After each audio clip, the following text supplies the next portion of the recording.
everyone, it's Arry, chair of the Cascadia Blockchain Council and also your host for Windshield Time podcast and the Blockchain Underground AMA's Ask Me Anythings.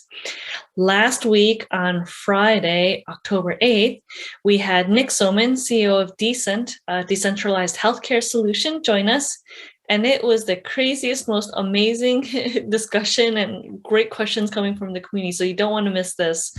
Nick used to be the head of growth for some really big high-tech companies. And so he talked about network effects, the veil of ignorance, DAOs, decentralized automated organizations, and all sorts of stuff, insights into the healthcare industry. So I hope you learn as much as I do. I'm still going back and reviewing and learning a lot about it. Just in case you don't know, we do have an AMA every Friday from 12 to 1 p.m. PST. All you have to do is go to meetup.com and find the Blockchain Underground, and it's free to join. And we have different AMAs every week. Some of them are recorded, especially if we have guests, and some of them are not. It's just a community conversation, getting to know each other.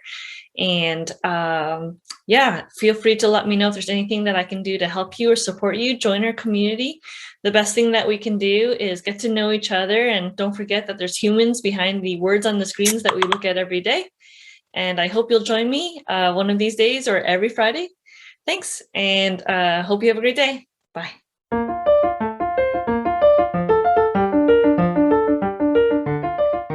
All right, yay. So today we have my friend and person I admire very, very much, Nick Soman, here to share with us and answer any questions. Hi, Nick. Can you give an intro to yourself, the long form, and also give us insight into your journey in crypto and blockchain as well? And also tell us, what is Decent, your company that you're working on right now? Yeah, I'd love to do all of those things, Arry, and thank you for bringing me on here. I'm Nick Soman. I'm one of the founders, and I'm the CEO of Decent, which is decent.com. We help small businesses band together to get favorable health insurance rates like big companies do. We save them about 35% on comprehensive health insurance. And I'm really proud because we have a net promoter score of 79 in an industry where the average is 19. So we're building something that I think is really good. Part of my ambition over the next few years is to figure out if we can use the technology behind blockchain to make it great. And that can be anything from price transparency to moving money around based on smart contracts on the back end to actually becoming a DAO. So I'm very, very interested in the extent to which blockchain technology could ultimately help us be in better service to our users. We won't use it if it can't. We will use it if it can. And I would say that the jury is kind of still out on use cases like this one. So I'm really curious and exploring if and when this can make sense for something hyper-regulated like health insurance. But I believe in due time it will. And I hope that we can be at the forefront of that. As a human being, I'm here in part because I'm the only one in my family that's not a primary care doctor. That's not an exaggeration. That's my mom and my dad, and that's my sister and my aunts and my uncles. My dad is Jewish and my mom is Catholic. And so being a startup CEO with $18 million of venture financing is pretty good, but I did not, become a primary care doctor. And when I go home, sometimes I feel that the number one topic that came up around the dinner table for me during my childhood was compassionate patient care. It's the main thing that my parents like to talk about. And the number two topic was how the big insurance companies were ruining compassionate patient care. And so I come into this industry with a real bias. We all have biases, and that's really mine, that the primary care doctor should be at the heart of your healthcare experience. All of our plans include unlimited free primary care. So you end up with that relationship with your doctor. And we, as the insurance administrators, stand in the background and we speak when we're spoken to, and we make sure you get a really high level of service. But your experience with healthcare should be with your doctor, not with me. And so I think that's part of it that we've really gotten right so far, and excited to build forward. As it comes to the beginning in crypto, I can tell this story. It's kind of a funny one. I have a dear friend who I think I shouldn't name because of what I'm about to share. It would implicate him. He went through a hard time in his life, and he actually stole some money from some people, including me, which was pretty wild. And this was back in 2011. And it wasn't a lot of money, but it was a small amount of money from a number of people. This is so weird because I don't normally do things like this that, you may wonder if this story is apocryphal or whatever that fancy word is that means not real, but it's totally real. I realized that during this period when he was going through a hard time, he was also homeless and he was sleeping in the basement of this building where we would work. And I had an extra sleeping bag in my house. So I sort of quietly went home one day and got the sleeping bag and left it down where I thought maybe he would find it. And it was gone the next day. And I was like, cool, he probably got it. And then after he stole some money from me and several other people and sort of disappeared for a while, 2013, 2 years later, I get an email from Coinbase, which I had really not heard of. And it was some blockchain, it was some Bitcoin. And it was a note from my friend that said, I wish you all the happiness in the world. And it turned out that I was the only one who got my money returned. It was probably because of the sleeping bag. And my first exposure to Bitcoin was in the context of a crime, which is kind of hilarious to me, given the context. And honestly, I'm not that forward looking. I got the Bitcoin and I was like, these are some pretty great magic beans, but man, would I prefer to just have my $200 back. But, in retrospect, I kept it because I didn't know how to sell it. And as it started to, track up in value a little bit, I got really interested in the technology behind it and in ways that decentralization could do really boring things like move money around in, the back offices of one of the largest industries in the world, which is the health insurance world. I'll tell you one more crypto story because this one's really dear to my heart because it's related to my business. I actually got really excited about the technology. And I like Bitcoin. I'm definitely not blockchain, not Bitcoin, but I think the technology ultimately needs to be of service to people that aren't just investors.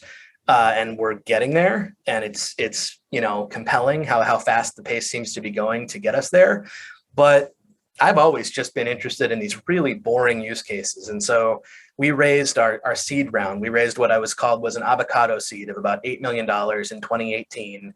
And part of it was because we were talking about blockchain. We had a reasonably credible team. And we said, hey, everybody else is out there trying to put, crypto kitties out there on the blockchain and, non-skeuomorphic behaviors was sort of the phrase of the day of things that we couldn't even imagine because they had no corollary in the pre-blockchain experience. And I'm not smart enough for any of that stuff. So I was like, yeah, all that stuff is kind of maybe, but I'm actually really interested in what if you could just move money around in a really boring way.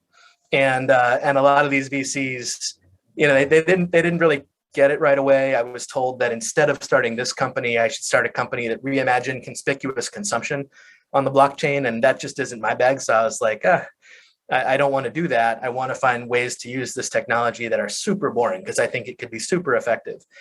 And I got given some money to do that. And that was kind of fun and exciting. And then I came back later and we'd actually built the core Ethereum-based infrastructure for some payment transfers.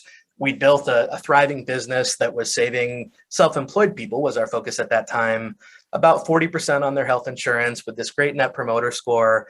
And I came back and I said, look, we did what we said we were going to do. And I want to show you this interesting UI that we've built around these payment transfers. And at the time, because this was in early 2020, blockchain was far more out of vogue. And so I started to talk to my VCs that are insiders and then later some outsiders. And I say, no, I'm continually really excited about these very boring use cases. And I think that there's some merit to them. And this time, instead of, oh yeah, it's blockchain, it's going to take over the world. First, I was told, yeah, that's pretty cool, Nick, but you should take that slide that you spent a lot of time on and you should move it to the appendix. And so I did. I moved it to the appendix. And then I had conversations with 3 more VCs and the consensus feedback, that appendix slide it's a little strange. You should take it out. So, we'd actually gone forward and built, but because of the ebbs and flows of VC sentiment in Silicon Valley, blockchain was not so much a part of our pitch. I maintain my conviction that this is going to be part of how we build the best system that's ever existed for this. But the good news is we're building for the long term. And I think this technology will need more time than it's had so far to get to where it truly is the right solution to some of these very boring but very massive problems. So that was, you asked for long form and you got it, Arry. Yeah, and we got some stories too. And in terms of the technology of blockchain, the egg is still cooking in a lot of ways. need a lot more clarity around definitions and guidelines and regulations and policies. Yeah, a lot of this stuff needs to be worked out. Thank you for the introduction. I didn't even heard those stories before. That's kind of crazy. Did you ever hear back from the Coinbase guy, or that was it? Yeah, we're friends again. That's why I can't name him. We all go through hard times in our life. I'll tell you, I used to be a real shoplifter back when I was a teenager, and now I don't do that stuff anymore because we all grow up, and I think he's grown up too. But it was just a funny way to get exposed to the space for the first time. Oh, wow. Fascinating. Well, it looks like Tony jumped in with some questions already. So I'll just read them off unless Tony wants to jump in and talk. He asked, where do you think social community fan tokens will go? What cycle do you think they will dominate the social media and influencer space? What effect do you think they will have on the economy? And do you think companies are ready for them? Tony, you are hard hitting. Yeah, he didn't even wait. He just went boom. Oh, these are really good. So I'm going to do something a little unorthodox, Tony. If you're willing to turn your camera on so I can just see you, that would be great. But if you don't want to do that, that's okay. I want to know what you mean when you say social community and fan tokens, because I've actually heard those phrases be used differently by different people. Yes. So can you hear me? Yes, I can. Okay, and I can see you, and you look great. Thank you. Appreciate it. I was just driving. So what I mean by like community or social tokens is much like what Raoul Paul was talking about. Basically, where you have a community already established. So the example that he uses is like Disney. Walt Disney has a huge community of people who buy their products, who love Pixar, and of course they now have Marvel and Lucasfilm, Star Wars universes, and those have their own separate communities as well.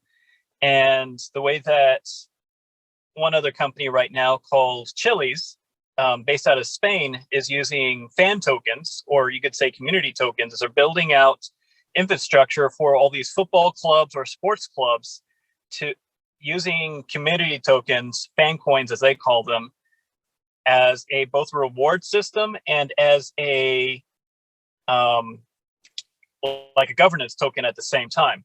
So much like how we have airline points, you can use these to buy so many fan coins, right?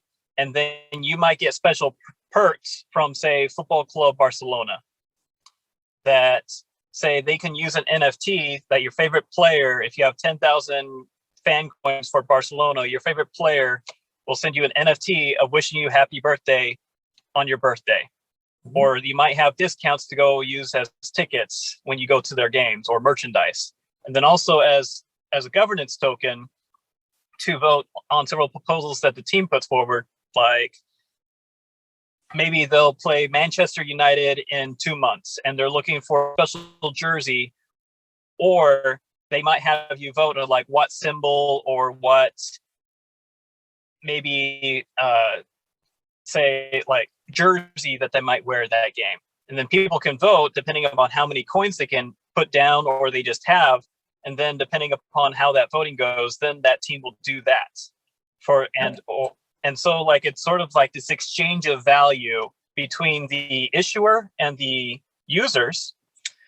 And like there's this huge I think opportunity for people to get into social tokens, community tokens, fan coins, fan tokens that companies are going to be very behind, and they're going to try to catch up, much like how people or different companies who had no internet presence suddenly need to have an internet presence. They need to build out the infrastructure. They need to have their own servers. They need to have their own people who know how to do user customer service interfaces, who know how to do IT support within the company, internet, and then with the outer internet space, how to build out their platforms and how to do marketing on the internet. And so I think there's going to be this huge economy space where Raoul Pol talks about how social tokens themselves will go 100x. But I'm thinking that there's also this underlining economy, or you might say platform or business system, that is going to be supporting that. But also they're going to have this exchange of value between the users and the issuers, like I said. And you're going to need to have people who know how to manage that as well, because it's almost how you would quantify culture. I think that's like a huge question that many people, and especially in, say, sociology, or I just said that twice, sociology, anthropology, economists, how do you really quantify culture? And people have these different ways to try to measure culture. They come up with these questions, but I think it's digitally, this is the way that you would quantify culture, to put a number to how much is it worth, this company, or how much worth is this influencer or this musician or this artist, by how many fan coins they have and the aggregate amounts of pricing that people believe that value is, depending on whether they want to use dollars, the euro, or just based off of Bitcoin, how many Satoshis you might have based off that comparison. And so that's how I think, and seems like many other people are believing about social tokens. And I think that many companies, much like the internet days, are going to try to play catch up. And those who are early pushers are going to be the ones who benefit the most. But also, just as we saw with the internet 1.0 transitioning to 2.0 with the crash in 99, 2000, you're going to have those people who are going to be rising out of the ashes as well. We're going to see that obviously with the blockchain platform space, with all these different crypto assets, not so much cryptocurrencies, but crypto assets. We're going to see who are the actual winners. But I think there's also going to be these companies who already exist: Walmart, Home Depot, Delta, Amazon. I mean, Facebook is already trying to have the Diem and Libra, and they're fighting with the SEC on how that is going to work out. And so this is where I'm sort of thinking, like, why not have a crypto consulting company that specifically targets community tokens, that helps these companies build that out and help them exchange that value? So one, you don't have an experience like the Kings of Leon did back in March, where they issued out these albums on the Ethereum network that extracted a lot of value from all these users who wanted that, but you didn't have enough people because it's still very early. So it's like that early adoption entanglement part of the process, basically. So you're asking a great question. Let me jump right in, because first of all, I want to acknowledge you are more knowledgeable about social tokens than I am. So I can share my perspective, but it isn't going to be better than your perspective. It's going to be informed by my experience. Here's what I believe. I believe that this is why the regulatory clarity that we're all kind of waiting on with both anxiety and bated breath is so important. What you said is absolutely true, but the extent to which this takes off quickly and really becomes a movement, like I'll think that we think it can be. And since you asked this question directly, and it's a great way to think about blockchain innovation waves, I think this is a thing that happens after DAOs, personally. And I think it's absolutely tied into DAOs. It's tied into what we're seeing in NFTs, but it's really the realization of true utility from these tokens. And the reason why it's so predicated on the output of this regulation is because we're either talking about one of two outcomes. Either it ties you into the money flows, or it does not. If it can tie you into the money flows, then there are companies that a friend of mine is working with a very famous hip hop artist, with the goal of actually allowing people to participate in the crypto version of what might have previously been called Bowie bonds. David Bowie, at one point prior to crypto, sold little pieces of equity in his future earnings to people, and you could buy them. And I think there's been a lot of experiments in the space. I'm forgetting the name of it right now, but there was a massively funded company that came out and was building social media where influencers had a token value. If all of that stuff can be considered kosher, oh my God, is that going to happen quickly, Tony? Like this is very much what I think people are looking for, not only because it creates that sense of closeness and uniqueness in your relationships with these artists or these teams or these experiences or these organizations, but also because you can actually become a part of the story financially. And if our regulators don't offer a path to that works well for people, and it's just governance, I believe it'll still happen. And governance is very meaningful, important, but there are two issues.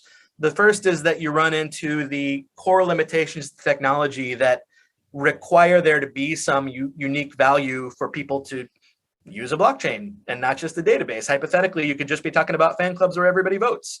So that will slow things down a little bit. And I think the second thing is, if there's not a financial attachment to this, then we still need to figure out what governance looks like, where it's not just the person with the most tokens gets the most control. And that sounds so obvious, but I had a long conversation with a buddy of mine this morning. He was asking, what's a DAO? Like, is this something that I should care about? My answer, honestly, is it sort of depends on how governance evolves, because as much as we want to talk about crypto utopia, and I'm not anti-proof of stake, I think it's probably the right way to use these blockchains, et cetera, we're deluding ourselves if we think that replacing a system that we have now with a system where if you have more money, you buy more governance tokens, and therefore you have more control. The only people that really favors is the new rich of crypto, which, hey, congratulations, there's probably 4 of you on this call, but like, that is not a systemically better model. So I think that evolutions in governance are going to really matter, especially if the notion that this can be participation in the, financial flows of the asset itself is taken away. I really hope that our government hits the right notes on that, which to me is, it does need to be clean. It needs to be clear. There probably needs to be some acknowledgement that these sure look a heck of a lot like securities if you allow that to happen in certain ways, but there needs to be a path so you're not dealing with absolutely ridiculous things like the current accredited investor definition and applying a Howey test that was unclear at best when it was released. So I think that will drive the speed of the takeover that you're seeing. I also want to tack on kind of how we're looking at this problem at Decent. I want Decent to become the largest, I hesitate to use the word insurance company because I like taking the direction of a DAO. I want to provide comprehensive insurance for less money to more people than has ever been done in history. And I absolutely believe that we can get there. I wrote a couple of pieces about this that I've posted into the chat just in case they're interesting to people. I will talk a little bit more about how Decent will use blockchain because I'm excited about that. But I wrote another one, Tony, that directly connects to a couple of your questions. We're talking about the pace of adoption. There's this idea, the double network effect. A network effect for people that are in the growth community, which is sort of how I affiliate technically. I led the growth team at Gusto, and growth is a fancy way of saying, what are changes we could make to our product that would get more people to sign up and use it and love it? And the best definition I've heard of what growth teams do is they accelerate organic trends. The reason that definition is powerful is because you're not trying to get people to do something they don't want to do. You're trying to make it easier for them to do things that they've shown that they do want to do. And this connects to network effects as follows. First, let's define a network effect. A network effect is the idea that something gets better when more people use it. It's really that simple. So a party is a great example of a network effect. When more people show up, presuming that they're people that you want to be at a party with, then the party gets better. That's kind of a single network effect. And people will often talk about a K factor. And to use that party analogy, if you can get it to where each new person who comes to the party is bringing one or more additional people, you get this incredibly explosive growth. That's super, super, super exciting. Crypto creates this possibility of a double network effect if, and this is where it comes back to that idea, people can participate in the core economics as follows. I certainly benefit, Tony, when I tell you about a new altcoin and you decide to go and buy that altcoin. Like that's exciting for me. You're part of this community. We have a little bit more leverage in the world. We're getting our story out. We're getting it told. But there is this secondary network effect in that I'm literally enriched by the fact that you decided to put money into this and vice versa. And this is the thing that kind of communities need to get right. I can understand why the government is being careful, because if you look at this and you compare it to something like Blue Cross Blue Shield, which is a company I think about a lot. This is a net promoter score on average of 19. People hate these companies. They're often rated worse than everything else in the world except for Comcast. Now you're going to replace this company with something where not only can you offer a better user experience, and that's something that we've done, and I'm proud of that part, but over the medium term, you actually have a financial stake in seeing the company be successful. Think of how your behavior will change subtly, but in important ways. I'm going to start going to Arry and saying, hey, I'm glad you're having a good experience with your health insurance, but I do want to at least tell you about this, the way that sometimes we all go home to our families and talk about Bitcoin. If we can create that experience on the other communities that are important in our lives and in the other companies that are important in our lives, these things could grow like the dickens. And I get really, really excited about that future. And I hope our government doesn't fuck it up. Yes, I agree. Like with everything with Gary Gensler and what the whole potential for the Fed coin from the Treasury is just like really scaring me. And of course, like some more libertarian minded people in Congress are saying like, what's going on? What's going on with this? And many commenters, both on the far left and the far right, are saying, no, we don't want this. This is not good. And but also like the other thing the government has to take into account is like everybody can see every single transaction. Yes, and the government will have to know that everybody can see what transactions are actually going on. So that part is going to be very curious way to see how they get around it. The thing that I've been thinking about is why don't we establish a separate entity that only regulates crypto related or digital assets? That's like sort of the mind I think. Also, I'm in the US Army, and while I'm libertarian minded and want smaller government, there's also like the part of me that's, I guess, a little more liberal that says, well, if there's like a solution that government can come up with that benefits everybody and it comes up with a new agency, we could probably do that. But then that also goes against the fiscal conservative side of me saying that's just more money to the government that already overspends everything. So it's like this huge, like, I guess, cognitive dissonance and bias that I have on both sides.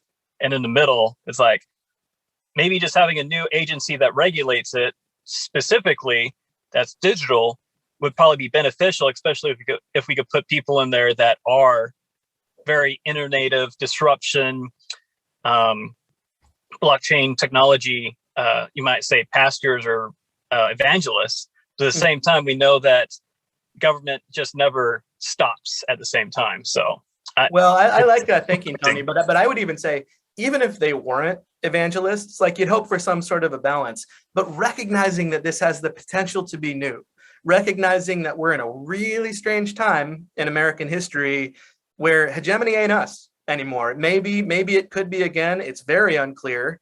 There's obviously some other countries that may have, a lead 1,000 years from now versus where we are. And I'm not a huge fan of national borders or really any kind of borders. I wouldn't consider myself more pro-American than pro-world. But I do think that the entities, I'll just use that very broad term, that can explore these new technologies and the way they can be of benefit to their citizenship are the ones that are going to deserve to win. And we're all here because it's clunky. I get embarrassed when my sister's boyfriend asks me questions about, well, how come I'm not using it yet if it's so great? But we all know what this can be. And it does need to get regulated. It shouldn't be most people's first exposure that, they're into this because of some crime that happened. I kind of come from that world, and that's funny. But we need to get it right. I totally agree. Yeah. And we'll see how this $3.5 trillion reconciliation will go with the current language they have about crypto assets in there. I want to introduce a topic to this conversation that I'm just a philosophical nerd for because I think it's so powerful. It's the concept of a veil of ignorance. Has anybody heard of the veil of ignorance concept before? Veil of ignorance? Veil of ignorance, like a wedding veil. A veil of ignorance, the idea is you can consider the fairness of a society if you imagine putting on a veil of ignorance, not knowing where you're going to be placed in the society, and then taking a random shot and hoping that you end up in a place that you can live with. And obviously in a society where 5% of people have 90% of the capital, it fails the veil of ignorance test. Yes, it's possible to, imagine a world where everybody has equal dollars, and like so many, my head goes to, yeah, but that's been tried and we can't get there. It doesn't really matter if these things are feasible. I think it's a worthy philosophical exploration of, do we want to live in a world where it's super unequal, somewhat unequal, or not unequal? And then we can talk about, once we've decided which of those things is more just, how we can get there. But the thing that I worry about that I don't think we talk about enough in the crypto world, I want to digress, which you may notice is a habit of mine. I remember when I got into tech startups, and this is in, call it 2011, in sort of earnest, which is now, 10 years ago. There was still this myth of the hero hacker that was going to go and change the world, and they're so different from what we're seeing as powerful now that they must be good. And I want to hesitate on that for a second. There was a lot of people that were like, Mark Zuckerberg, man, that guy, like, think about what he did. He was just sitting in his dorm and he built this new thing. And, now I can have all this access and I can know all the people in my dorm that are single and yada, yada, yada. These founders were kind of lionized for right or wrong. I think everybody's complicated. I'm certainly complicated. But what was interesting was it was this idea that we're going to build this category of people up because it's different from what we've seen before. And I worry sometimes when I look at crypto now, and there's people that are, the lazy lion avatar on Twitter and, holding forth on every topic under the sun. I have to check myself. I've done pretty well in crypto so far. I haven't made FU money, but I'm doing fine. And I'm delighted by that. And I have to check my own statements because there is a tendency when you've made some money on something and when you've kind of established a little bit of power in the world to want to protect it. And that's very normal human tendency. And I remember having this feeling that in 2011, if we weren't careful as a startup community, if we weren't thoughtful about the world we were trying to build, people were going to start to see us as bankers in sweatshirts. I remember I ended up running around and telling all my friends, bankers in sweatshirts, bankers in sweatshirts. And you can kind of see that's what's happened to some degree. It's oh, well, great. You found a different way to make money. Now that path is well trod. We have a generation that's not going to be earning as much as their parents, and they're not mostly into crypto and getting rich on NFTs. Like, this is a tiny subset of the population. And I think it's a little scary to me when I see people saying, crypto utopia, and you ask them, well, why? And they say, well, because it made me rich. And that's I don't think that's a complete answer. I've been yammering for a while, and I see another Nick has had his hand raised. So feel free to yell at me. I don't mind. No worries. Hi, I'm Nick Buchanan. I am the director of engineering for SIFDAO, and at SIFDAO we have a Nick apocalypse. We have probably 6. So if you guys want to get involved, I think it would be good just for a gag. But no, in all seriousness, I wanted to. I'll take that out of my hand, or maybe I won't. In all seriousness, I want to say that the conversations with policymakers are happening right now. I'm working with a governance group that is attempting to put together a straw man that can be put in front of policymakers. And it has input from not primarily from the crypto community, but also from higher ed and traditional capital markets. And we've got folks who have direct executive experience at hedge funds and central banks to help try and figure this out. Mm-hmm. If this is a conversation you want to have, and you want to influence content that will be seen by leadership in Washington, I want to invite you to call me and have a conversation. We're having those conversations now. I'll tell you that there is a paper that's being written by MIT Lincoln Labs that has 5 participants on it. And one of the good things and the bad things about it, so it's not clear that the 5 participants that are on it represent the crypto community well. However, if you go to MIT Media Lab, they have an entire practice around understanding, establishing, and encouraging cryptocurrencies, DAOs, and the fabric of network of folks that are putting together. I think that your statements around having a more traditional product back crypto is very forthright. And I'll say that I've talked to senior C-level executives at financial institutions I cannot disclose here on the phone who have told me they are in violent agreement with it. It is going to be incumbent upon our community to reach across and develop meaningful relationships into communities we don't currently operate in and become first-class citizens and good players in those spaces so that we can create the longevity to keep crypto going.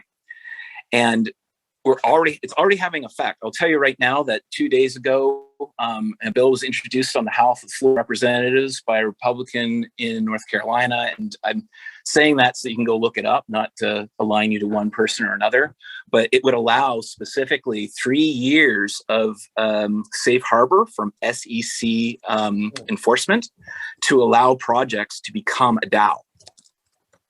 Wow. So this stuff is happening. This stuff is, I mean, this is the fulcrum. It's happening right now. It's not happening 2 days ago. It's not happening in a year from now. Those conversations are occurring today. And we all know how fast our community moves, right? We also know that we have upcoming legislation. This is our moment. So I'm putting it out there. Let's rise to the occasion. Yes, in violent agreement. It's hard to get anybody to disagree, but no, everybody's in agreement with this. The other thing that I'll mention is that we have to consider the grander geopolitical problems that we are going to face in the very near future, because we already have one central banking system that enters a ton of liquidity in the market, being China, coming with the yuan, right? The European Union's coming up with their own central banking cryptocurrency, right? And where's the States? They've got a paper with 5 guys on it that aren't in the crypto community. So I look at this as a giant opportunity, but also the tip of a very sharp spear. And if we're thoughtful about it and we work together, especially as a larger community, in the best spirit of the DAO and in mutual benefit, all boats rise, that we can create the narrative, we can create the regulatory climate to allow this to happen. But we have to do so in a way that isn't going to radically disrupt the Federal Reserve. And if you think about it, the pinning of what anything is valued is based upon the US dollar.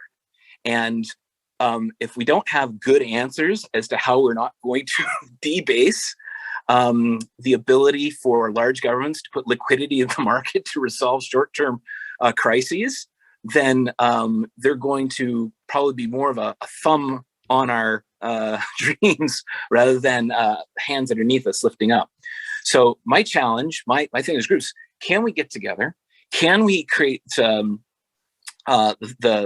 regulatory, the mind body, or the think tank, so to speak? I'm struggling for a way to describe a working group that can inform responsibly policy so that we can lift the veil of ignorance and also make the entire community more palatable to us just geeky guys and gals, right? Because here's the thing, it takes sophistication to use cryptocurrency competently, right?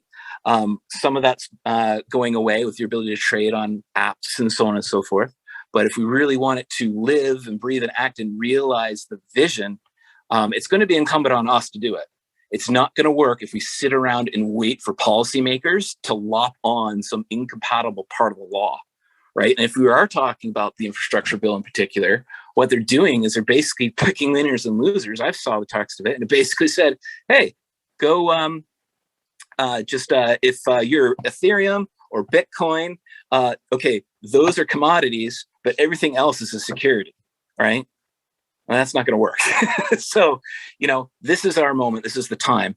And those policy decisions are going to be made, and they're going to be made on research, which can be independently verified, right? That's the thing I want to put out there. So I think that if we could come to the table with a good straw man, invite more of a traditional banking community slowly in a careful way, introduce them to it, that we can go out and make it just completely unpalatable. Because as soon as the banking system sees this as a way for them to generate revenue, there's not going to be any appetite whatsoever to put regulatory pressure down on it. Right? Now, it's a two-edged sword. One, it gives us legitimacy, but also two, it starts concentrating power in the hands of the people we're trying to wrestle that power away from. So that's why this is our moment. This is why it's so important that we get this figured out and we work together as a large group to not only give disproportionate voice, but also to ensure that this can have longevity. And, we need to start thinking about what I'm going to make in the next 24 months and start thinking about what is the survival of this over decades, 20, 30, 40, 50 years. How do we replace traditional financial products with crypto? For instance, it is ridiculous that we have commercial paper going on and you don't even see what's reconciled until weeks thereafter. And all kinds of stuff happens as they're trying to move the ball under the cup as they're playing the game, right? So somebody put it to me like this, and I thought it was very poignant, is that cryptocurrency isn't the thing that will undermine the value of the US dollar. It's going to be the thing that's a savior, right? It's going to be the savior. And right now, it's like the United States needs to act. But anyway, I'm off my stump. Thank you for listening. That was awesome, Nick. That was if that was a stump, then I want to go to the forest. Like that was superb. A, that was wonderful. B, my contribution, if anything, will be the same reason that Digital Currency Group invested, which is they're like, Nick, we don't know anything about health insurance and we barely understand your business, but we know that if we introduce you to regulators, you will not shut the fuck up about making health insurance more affordable with crypto, which we would really like for them to be hearing right now. So that is a thing that I can do. Absolutely. And here's the thing also is that I'm looking at this as a fabric of interconnected products that are necessary to really effectualize the end result, right? When you've got one institution that's verticalized everything you own, they own you, right? They got my insurance. I can bundle with my bank account. I can do this. They have my stock portfolio. They have my crypto. It doesn't work that way, right? I should be able to pick and choose like off a menu. And then this is my financial fabric. It's personal to me and it suits my needs, right? And if a part of it doesn't work, I can unbutton that part and button a new one in, right? Allow market forces to do what they do best. Anyway, it's one joy. Please contact me. We're having those conversations. I literally had a conversation with a policymaker very early today. We're trying to put together a red team, and we're also trying to put together an advisory group of very highly educated individuals. My team, I got about 50 guys. Half of them have their PhDs, and half of them come from Ivy League education. Yale, Princeton, Harvard, University of Toronto, you name it. So great group to work with.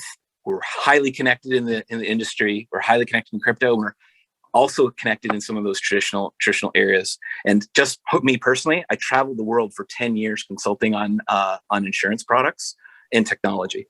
So please, let's have a convo. Yeah, let's do it. I'm Nick at decent.com. You can either email me or you can tell me your email and I'll email you. Okay, it's Nicholas at siftchain.finance. That gives everyone an opportunity. .finance. And do you put the H in Nicholas or not? Yes. Okay, I just emailed you. Perfect. Brilliant. Thank you so much. Awesome. Amazing. I kind of want to, we have like 15 minutes left of Nick Soman's brain.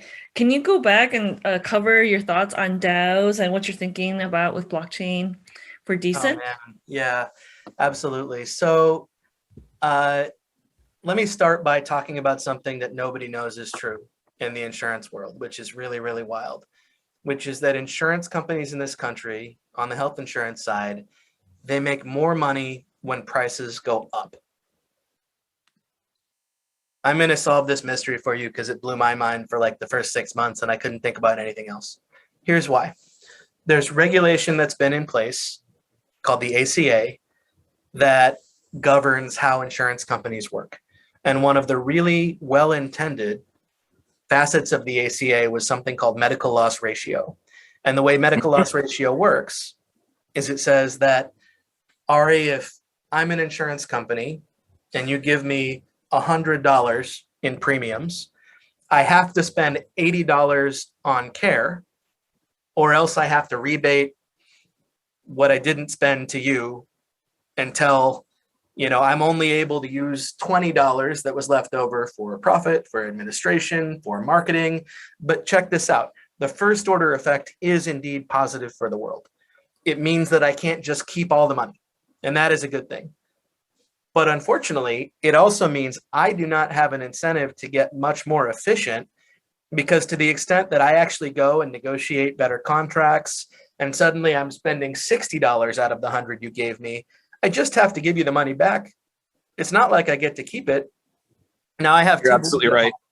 One is You're 8. absolutely right. It's wild. One is 8 and one is 5. Benjamin is the little one who's 5. If I took either of those boys to a donut shop and I said, you can have 20% of any donut you want, they all know to pick the biggest donut. Like, that part is really obvious. So when these companies can't make more money by becoming more efficient, what they do is they raise premiums year in, year out. It's a 7% CAGR since 2008.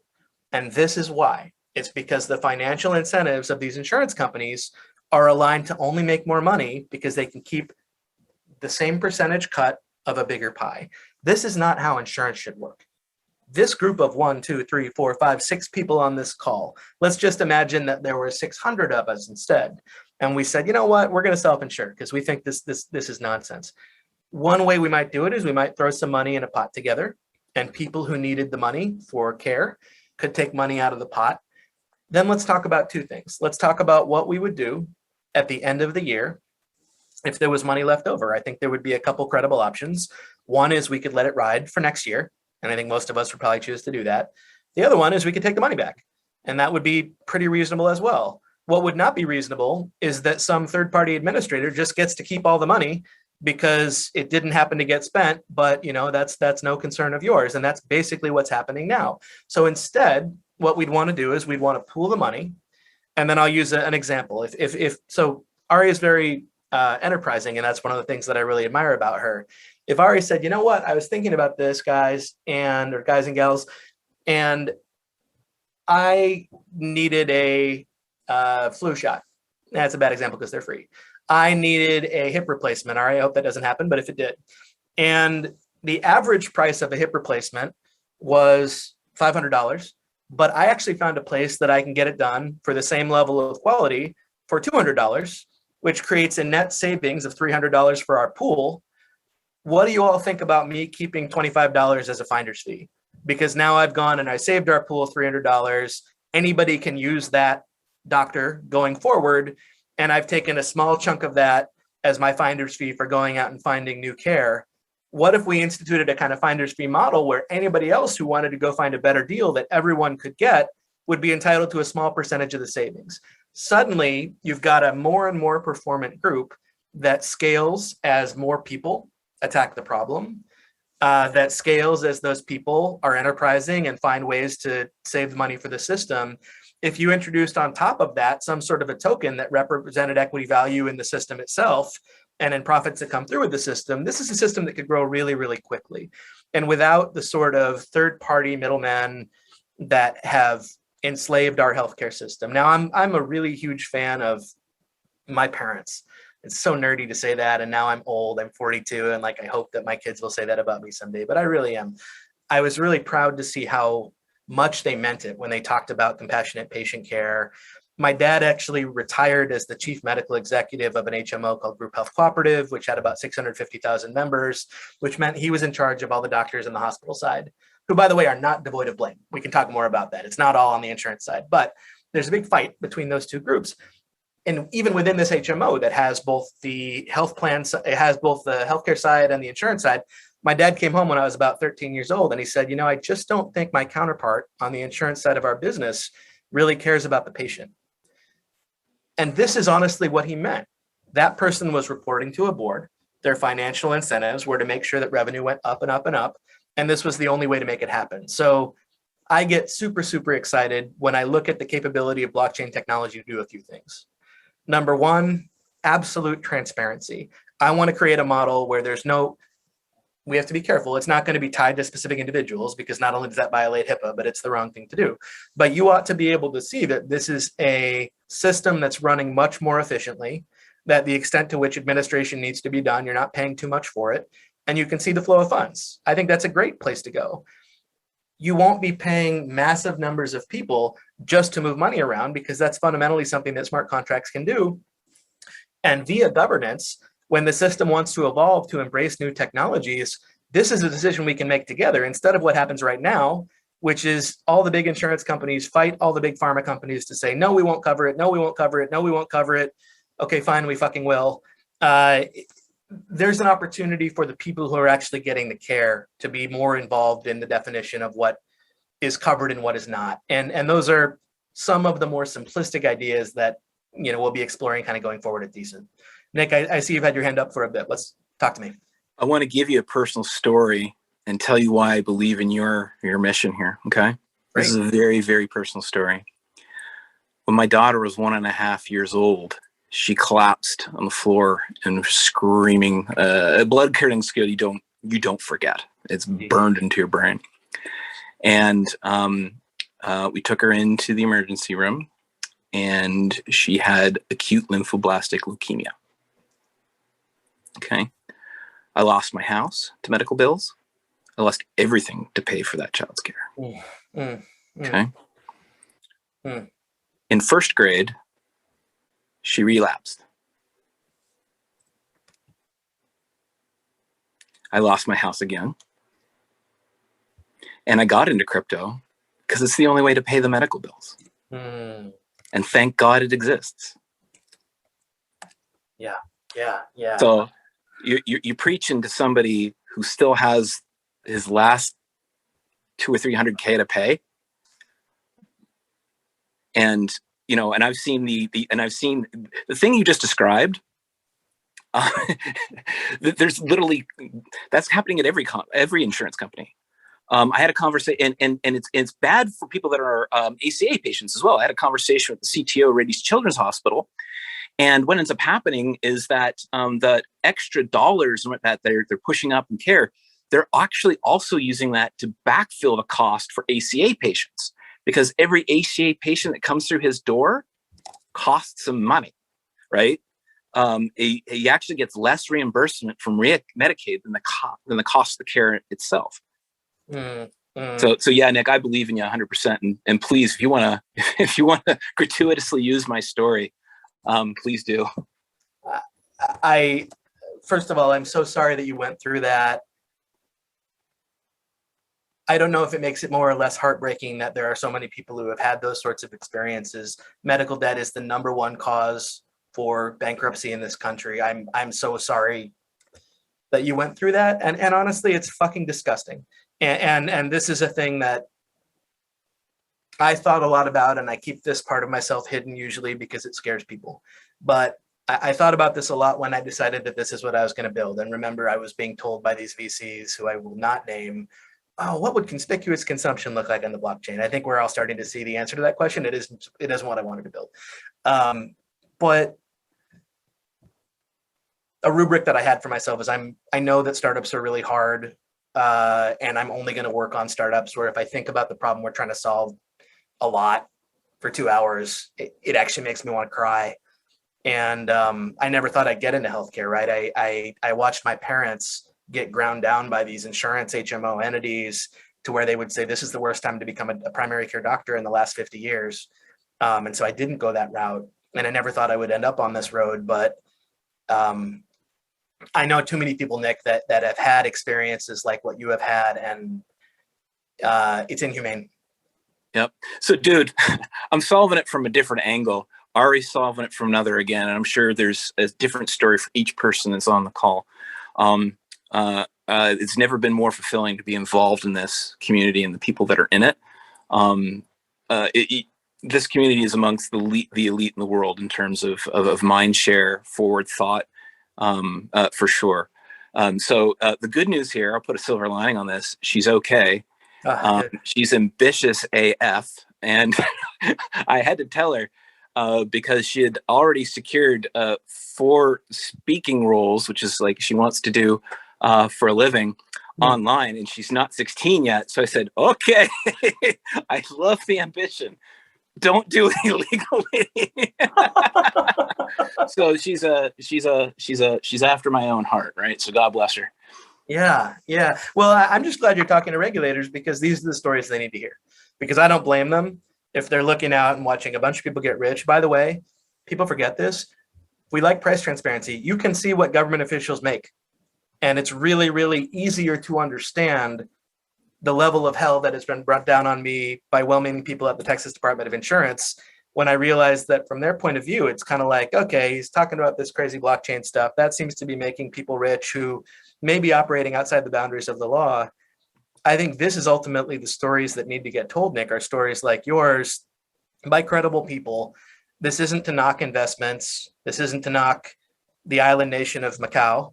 But sometimes I think for many people who look at the world of crypto on Twitter, it just looks like a big, shiny, buzzing version of pachinko.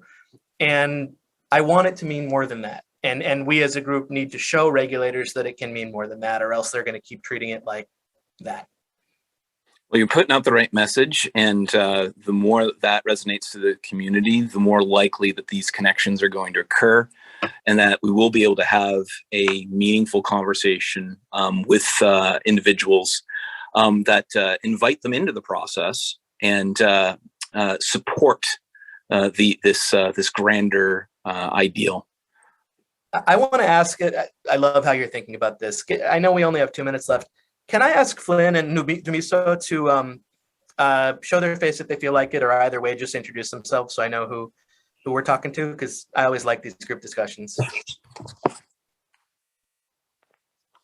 And if I said it in Dumiso wrong, I apologize. Hey, Nick. Just so you know who I am. Not anonymous voice behind an avatar. There they are. Hi.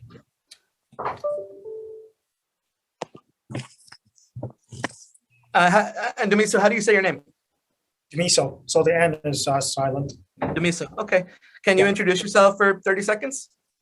Yeah, Dumiso, based in Calgary, Canada. And yeah, in the crypto world, I do have some crypto investments, and I'm interested in crypto assets and their upcoming NFT technologies and decentralized finance. Wonderful. Thank you. Flynn, what about you? Hello. Hey, Nick. Thanks for being here, and we appreciate all the information. And the other Nick, we appreciate your story, and I'm sorry to hear what you have gone through. Yeah, don't worry about it. It's gonna make something a lot better. I mean, yeah, could have run a whole other way, but if this is the path it takes and it happens, I mean, so be it. Great. Yeah. So I am in Bellevue, Washington here, but I do a lot of traveling in Asia, and I am with a private equity firm over in Asia. So we're focusing on crypto investments, and we have done quite a bit of investment over there. So I'm trying to explore the idea of maybe finding some exciting projects in North America. So yeah, this is a great group, and Arry, thanks for organizing this. Appreciate it. Yeah, thanks. Thank you both for speaking up. Yeah, thank you. Arry, you're the best. I see the many things that you do to bring a community together and help people with education and connection. And I'm also a big fan of your and Daedalus' family presence. Yeah, so totally. yeah, thank you. Well, in the last, if we can go over one more minute, Nick, if people want to support you, amplify your words, your stories, follow you, get in touch with you, what's the best way to do that? You can email me at nick@decent.com. I expect to have this email address for the rest of my life. And I'm also Nick Soman on Twitter, as well as @decent on Twitter and Instagram. And yeah, I'd love to hear from people. Cool. Well, I know we're out of time, and I wish we could talk forever, but we'd love to have you back, maybe in the near future, or if you ever want to talk this community and, share more stories or updates, we'd love to have you. Thank you so much for your time, and thank you everyone for joining in. And I mean, Nick, the other Nick, for bringing tears to my eyes. It's a good reminder to feel like the humanity of what we're all doing here. Yeah, so thank you so much for that, and happy Friday, and have a great weekend, everyone. Awesome. Thanks. Nick Soman, do you mind putting your email address in the message board so it's a lot easier to copy and paste? Yeah, absolutely. I will do it right there. Appreciate it. I'd love to hear from you. And yeah, thanks to everybody. This is a lot of fun. I'd love to come back in the future. Appreciate it. All right. Thank Bye-bye. you, everyone. Bye-bye. Bye. Thanks for tuning in. This podcast is non-technical, fun, informative way to learn about money, Bitcoin, blockchains, crypto, and digital assets. This podcast is not financial advice, and your reactions are your total and complete responsibility, y'all. Now, thanks again and enjoy the show. What are you doing? Stuck inside.